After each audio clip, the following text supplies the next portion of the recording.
The manifest was wrong. Vessel Commander Orithcal noticed it first, a single line in the cargo registry that didn't match the physical count. Bay 7 was listed as containing 43 crates of agricultural equipment. The bay held 43 crates. The weight, however, was off by a factor of 11. She stood in the doorway of Bay 7 and looked at those crates for a long time. They weren't sealed the way agricultural equipment was sealed. The latches faced inward. You would open them from the inside.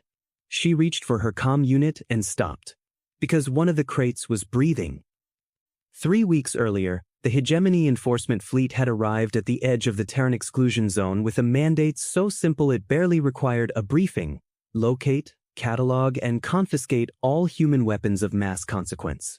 The Hegemony Council had passed Resolution 7 null in emergency session after intelligence assets confirmed that humanity had developed, or was developing, or had already deployed. The reports were frustratingly inconsistent, something the Council's threat analysts classified only as capability unknown, category extinction.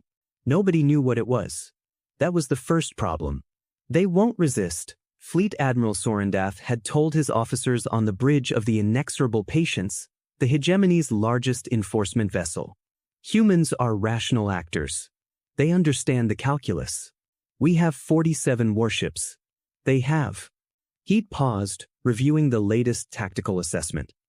11 confirmed. His intelligence officer, Subcommander Veith, had corrected quietly. Our penetration of their communication networks is incomplete. Incomplete how? Veith had hesitated. That hesitation had lasted just long enough to be noticeable.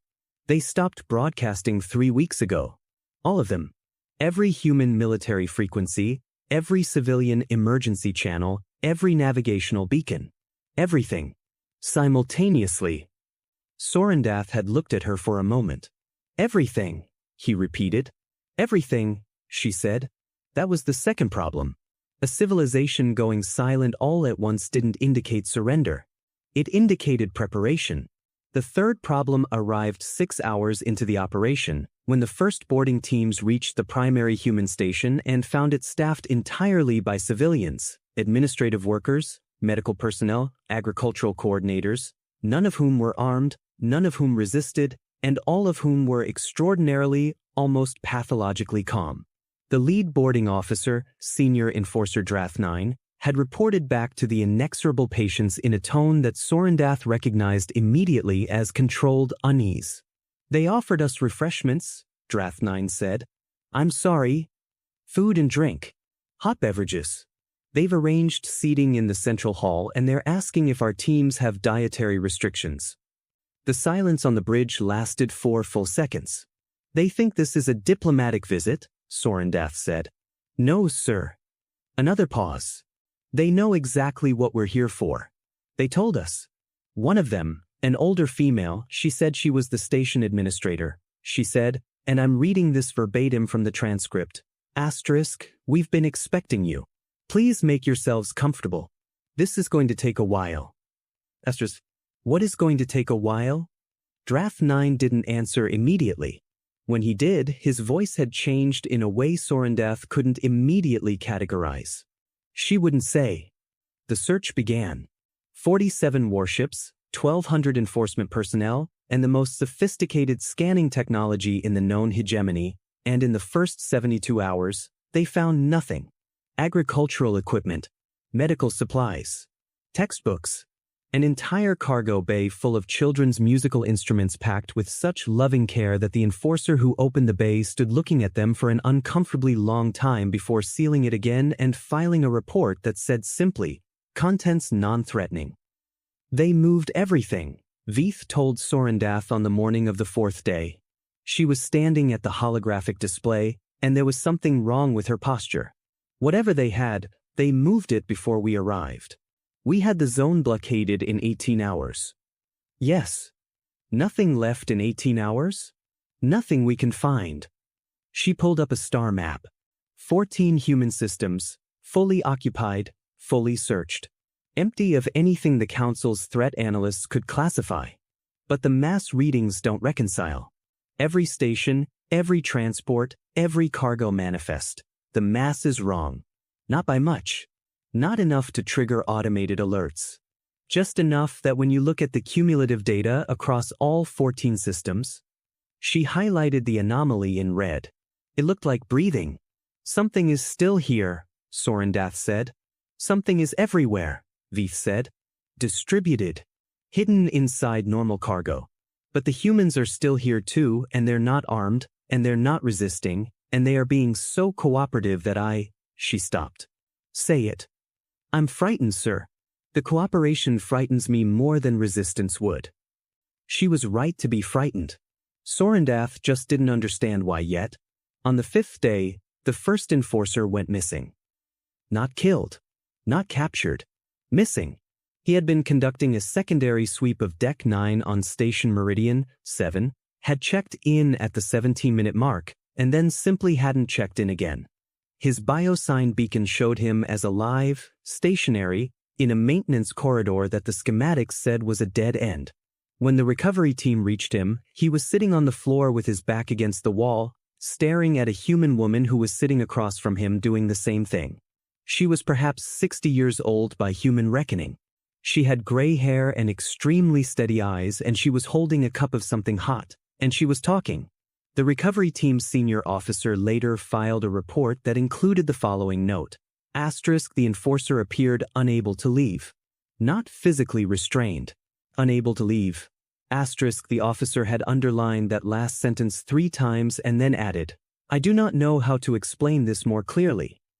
The woman's name, they later learned, was Dr. Karis Anwin. She had been a xenopsychologist for 30 years. When Sorendath finally reviewed the full audio transcript of what she'd said to the enforcer during those 42 missing minutes, he read it twice before calling Veith into his office.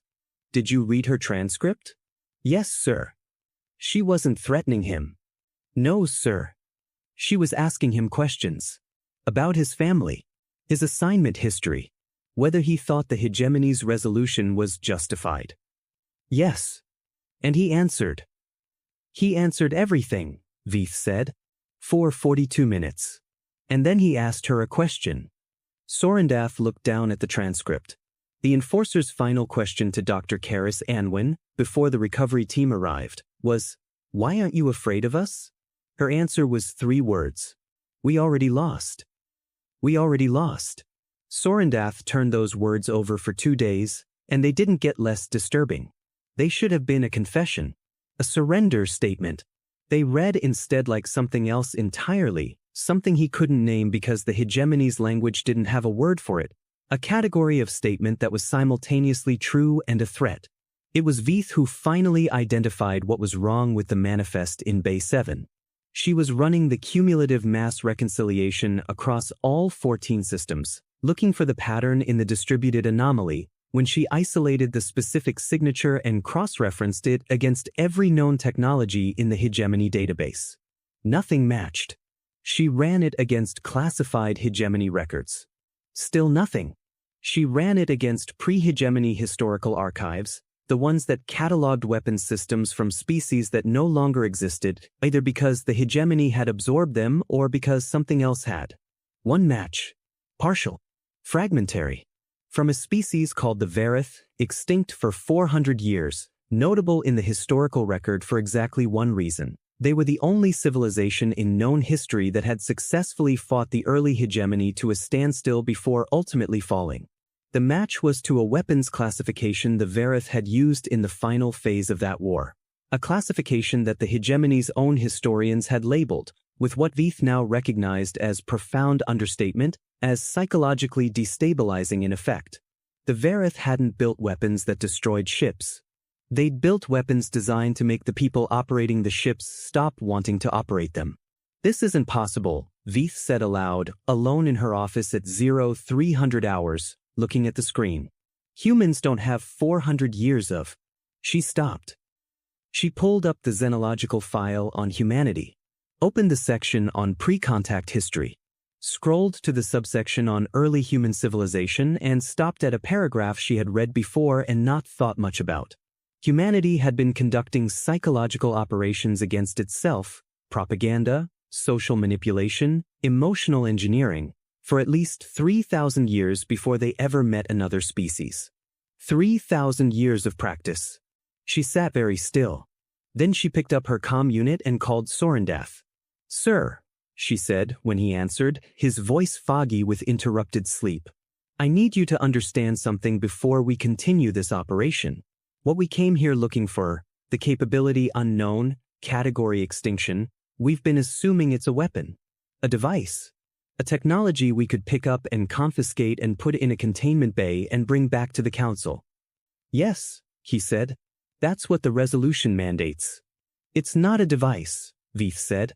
"It's not in any of those crates. It never was." She looked at the partial Verith match on her screen. The humans distributed it across the population before we arrived. Every person on every station in every system. That's why the mass readings are off. It's not in the cargo. It's in the people. The silence that followed was exactly 4 seconds long. "What is it?" Sorendath asked. "A protocol," Veith said. "Training. Specifically, and I want you to hear this carefully, specifically designed to psychologically dismantle enforcement personnel. Not kill them. Not injure them. Make them question. Make them hesitate. Make them, eventually, unwilling to continue." She paused. "The enforcer in the maintenance corridor. That was a demonstration. Dr. Anwin is one of hundreds of trained specialists distributed throughout all 14 stations. She was testing it on him. She was showing us what it does. Deliberately. Because they knew we'd pull the transcript." Another pause. "Sir, the administrator told Draft 9 this was going to take a while. She wasn't talking about the search. She was telling us how long the protocol takes." "How long?" Sorendath asked. "For a full enforcement fleet?" Veith looked at her calculations. She didn't specify. But based on the Verith historical data, she stopped again. "Veith. The Verith version took 6 months to collapse the early hegemony's first invasion force. Humans have had 3,000 years to refine the methodology." Her voice was very steady. "We've been here 5 days. Sorendath called his senior officers together at 0600. He laid out Veith's findings without editorial comment. He watched their faces as they processed it, and he watched the exact moment, different for each of them, but arriving for all of them, when they stopped thinking of this as a search and confiscate operation and started thinking of it as something else. "We leave," said his tactical officer, Submarshal Grenvoss. He said it before the briefing was even finished. "We leave now and we tell the council we need a different approach." The resolution assumed a weapons cache, Grenvoss said. "A location. There is no location. There's nothing to confiscate. You cannot put training inside a containment bay." He looked around the table. "We leave. And tell the council what?" Sorendath asked. "That 47 warships found nothing? That 47 warships found the wrong thing." The room was quiet. Then the door opened, and Draft 9 entered, and Sorendath noticed immediately that Draft 9's face had changed since the maintenance corridor. Not dramatically. Just enough. The way a room changes when you remove one piece of furniture. Technically the same room, subtly wrong. "Sir," Draft 9 said, "I need to report something." "Go ahead." "Last night I went back to Deck 9. He said it evenly, like a man reporting a navigational log entry. "I went back and I sat down with Dr. Anwin again. For 3 hours. He paused. "I want to tell you what she said." Nobody spoke. She said the humans don't expect to win this conventionally. She said they knew, when they went silent 3 weeks ago, that we were coming and that we had 47 ships and they had 11. He looked at his commanding officer. She said they made a choice. Every human on every station in every system. A voluntary choice. They chose to stay. To be occupied. To be searched. To be cooperative and quiet and frightened. His voice caught slightly on that word.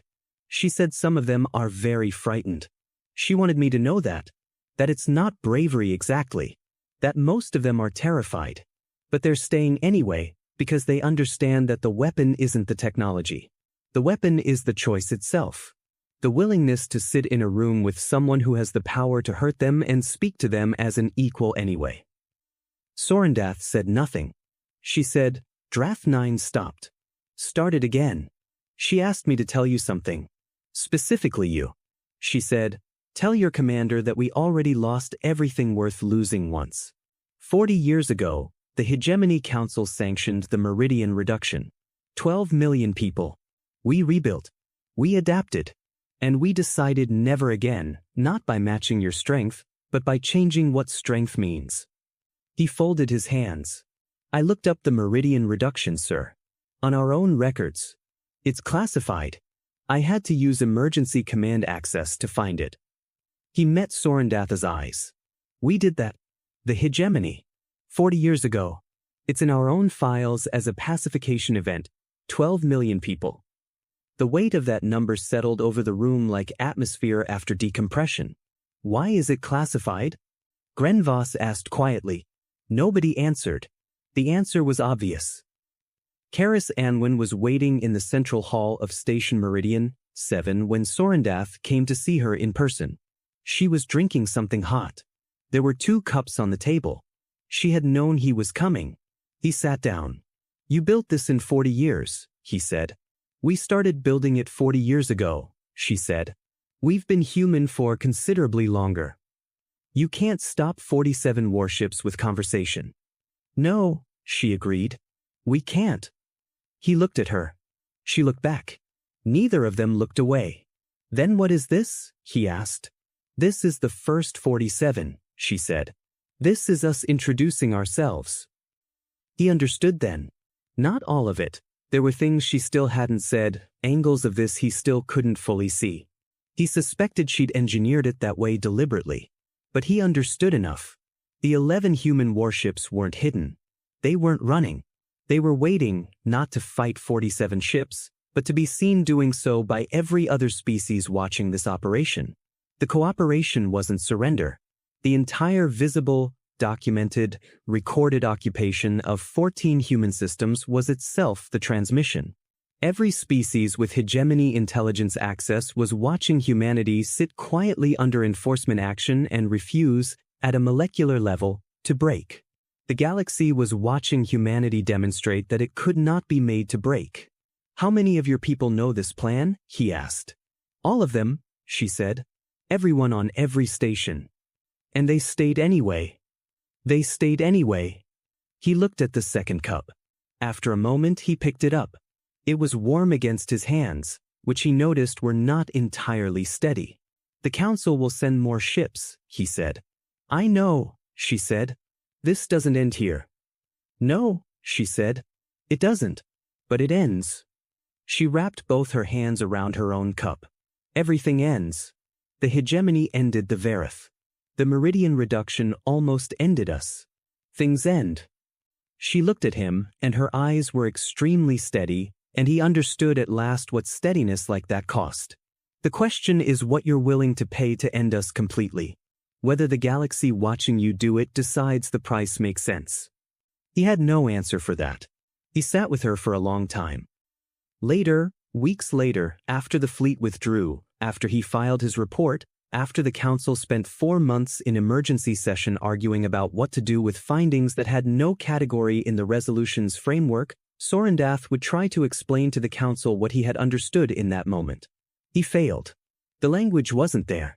The hegemony's legal framework, its military doctrine, its entire civilizational vocabulary had been built on the assumption that every species reached a rational stopping point, a threshold of acceptable loss beyond which capitulation was the logical choice. Humanity had simply declined to have one. Not because they were stronger. Not because they didn't feel pain, or loss, or fear. Draft 9 had been very clear about the fear.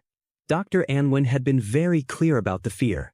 The fear was real and enormous, and the humans felt it fully, and then they sat down across from it and offered it something hot to drink and started talking. The council would debate for months about what to confiscate, what to sanction, how to formally respond to a weapons program that couldn't be located because it was inside every human being alive. Sorendath spent those months thinking about a single moment. Bay 7. Orith Cal's report. The crate that was breathing. They'd opened it eventually. Inside they found a human man, perhaps 35 years old, with a handwritten note folded in his front pocket. The note contained no military intelligence, no weapon specifications, no classified coordinates. It said, "Hi. My name is Tomas. I've been in here for 6 days. I volunteer for this.